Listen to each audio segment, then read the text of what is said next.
Hey everyone, this evening we're going to be, again, right here on your screen, leveraging AI and then innovative use cases for emergency management and national security. And you can kind of parallel that into law enforcement because that's some of the stuff that we're going to be talking about today. Okay. All right. And so for our next slide, come on, buddy. All right, this is the agenda overview. So what we're going to talk about is we're going to start off with how we can ground our generative AI prompts into standards for effective emergency management planning. Okay.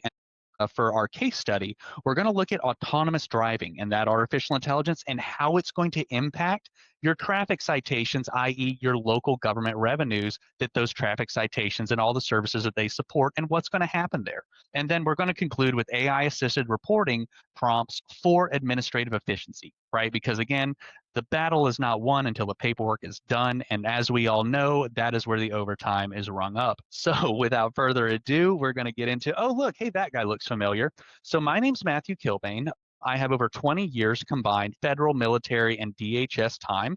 I've spent 2 years of my career at DHS headquarters, another 2 years at DHS Office of the Inspector General, and then 4 at FEMA, and then just over 20 with the United States Army. I specialize in AI strategy and governance, and then I've done really cool things as the founder and CEO of my own LLC, where I run a team of international machine learning and AI gurus, and we build out bespoke solutions for organizations. And then I also have been recently consulting on the European Union AI Act, where several submissions have been sent and accepted. So proud to say that I have contributed to the advancement of humanity. So go team.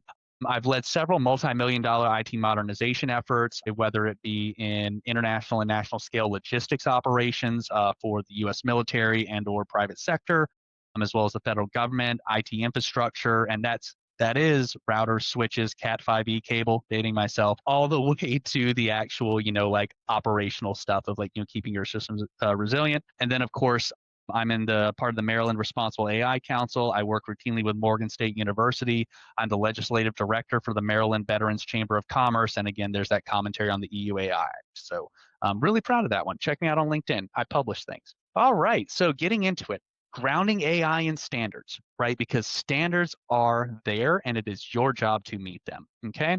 So what are we talking about? We're talking about risk assessment enhancement, right? By improving your risk assessments, the AI is able to analyze all of those large data sets that previously that you needed to kind of go through. Like, hey, what are our weather patterns? What are the flood zones? Hey, let's look at the earthquake, soil composition, right? What environmental risks are the new residential zones subject to? Right? Like that general prompt opens up a whole can of worms that's either weeks worth of staff work or maybe a couple hours work of Gen AI work, right? So that's the kind of trade-off that we're talking there. We optimize resource allocation. Where do the pods go? Right? If you've had an emergency and you've had to set up a point of distribution right after a hurricane, fire, flood, whatever, and you've got to get food and water and, consumables, right? Diapers, baby formula, toothpaste, all the stuff that makes modern life possible. If you had to get this to people, where do you put it? Well, where's the people? All right, well, let's go ahead and ask artificial intelligence and let's walk us through those, the urban planning documents, and then the scenario planning. Well, if it floods, where will we go? Where are we going to head to, folks? Well, you know what? We can ask generative AI because it has direct access to floodplain maps, right? Because that's public information and Gen AI has kind of access to the internet. So it goes together like peanut butter and jelly. Now, ensuring compliance and consistency. So when you ground your artifacts in standards, okay, what you're doing is you're promoting regulatory compliance. And we'll get into grounding in standards in the very next slide. Just want to touch on these high notes of what it does. It also maintains your plan consistency. So as you ground your generative AI with your operational standards, whether it be the NIMS, National Incident Management System standards, whether it be local fire ordinances and building codes, whether it be local laws and statutes and regulations. Once you ground your generative AI instances, and you don't even have to train your Gen AI, you can just use it as a prompt injection, right? Where you type in what you want the AI to do, and then you have to attach, right, the PDFs. Well, as long as you make those PDFs the relevant legal and emergency management artifacts that you need for that prompt, right?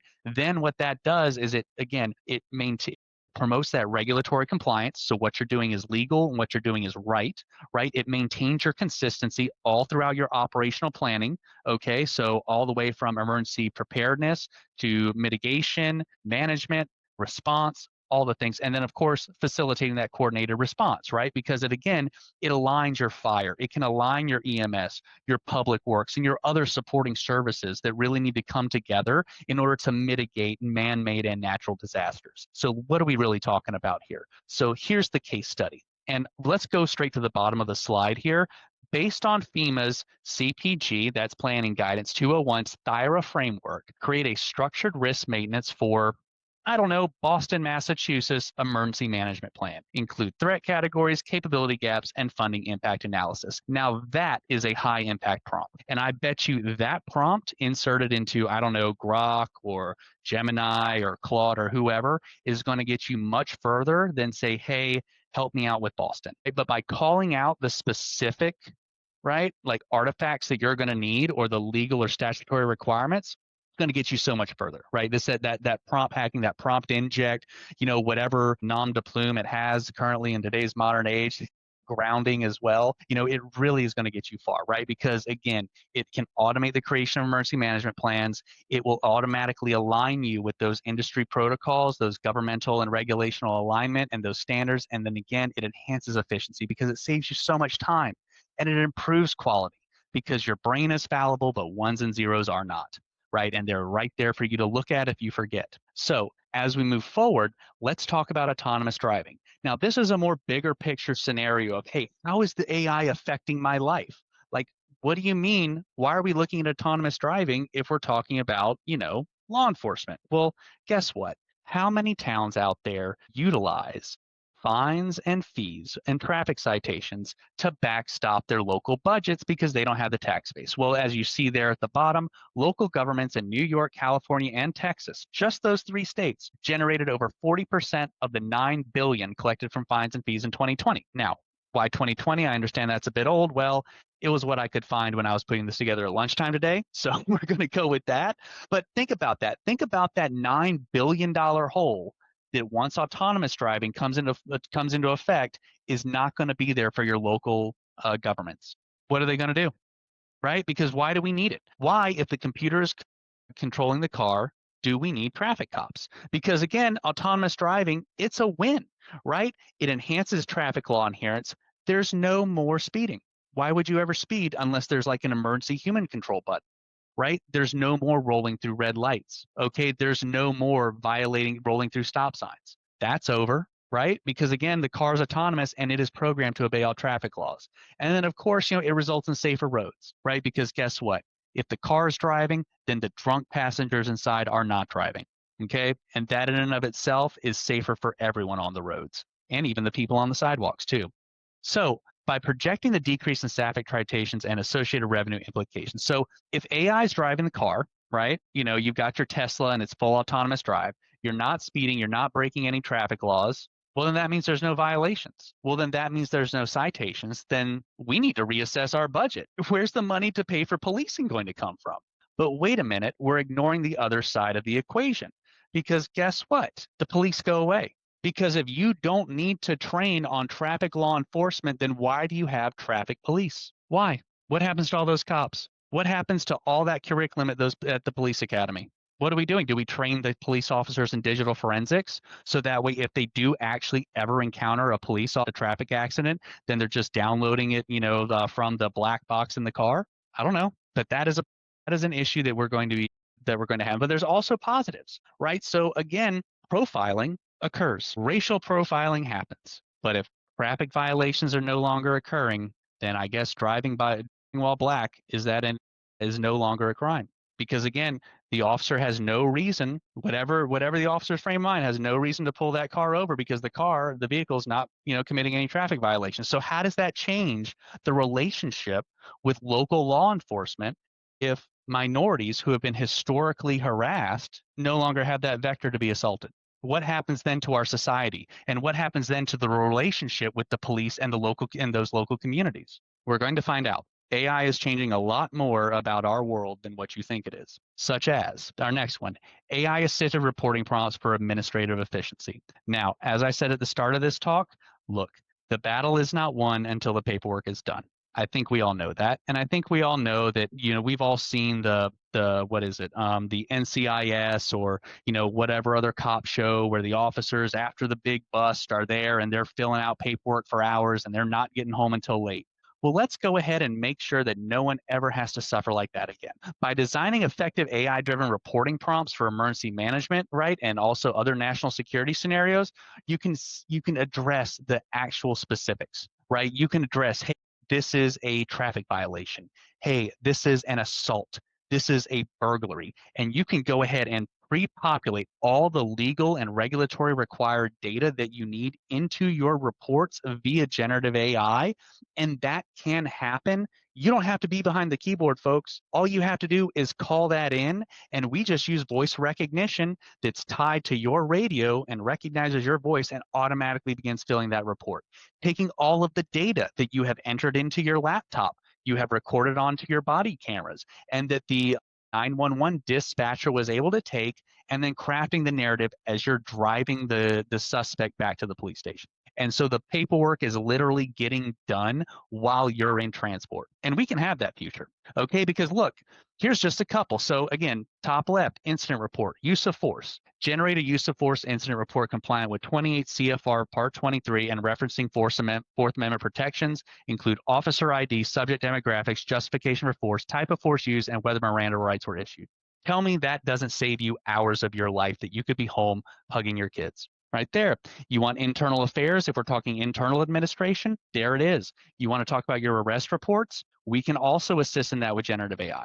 That can also happen. And keep in mind, because again, it's not just the software engineers or the finance guys. Artificial intelligence is democratized intelligence. That means every single person with access to artificial intelligence has access to the cumulative knowledge of the human race up until the point that they access it.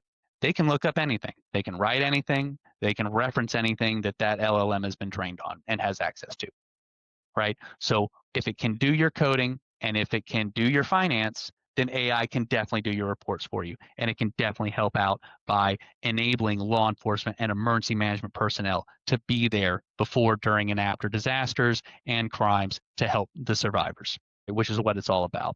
So again, simplification of complex workflows is just allowing the human to focus on the critical task, right? It allows the emergency manager to focus on helping the survivors. It allows law enforcement to work on, stabilizing any type of victims or, apprehension of criminals or transfer of criminals. It allows you to get the burden of the paperwork, a lot of the burden of the paperwork off of your shoulders to allow the emergency manager and the law enforcement officer and the DA and the lawyer and the 911 operator the ability to be the creative humans that we all want to be and to excel at their jobs by taking away the drudgery and automating it, just like with every other position.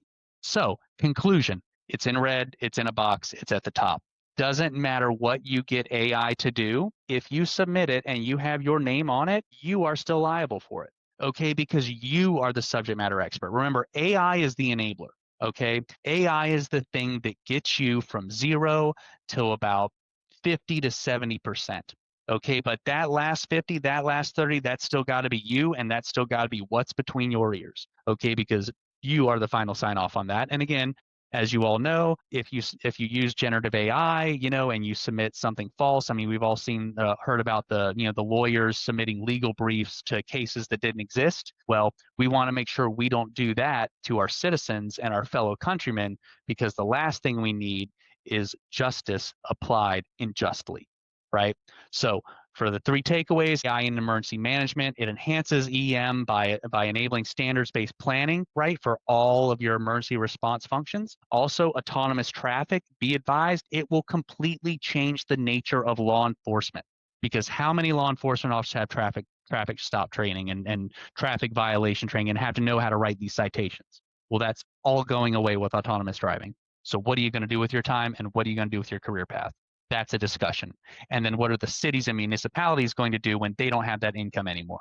So we have to talk, folks. And then also on the back end with all that intelligence administrative reporting, it's not just about doing your performance evals for you. Okay, it's not just about, factoring in and helping out with your taxes. And it's not just about, Sorry, making sure that the IT people have an extra assistant when they want to code solutions, right? It's about making your life easier, about giving you and everyone on the planet a polymath in your pocket that can escort you throughout the day, enabling you to make the best, most efficient, and most optimized decisions that you can in order to protect and serve our community. And that's all I have. And again, my name is Matthew Kilbane. You can find me on LinkedIn, MattheWKilbane. I will be the guy, I will be the profile with the picture of the guy that looks like this face. So that's pretty much all I have. Ari, Jim, I'll turn it over to the dynamic duo, gentlemen. Thanks, Matt. I'm going to Mm, stop the recording and we can move over sure. to our practice lab session. Presenting right now. Was that good? Did that go okay?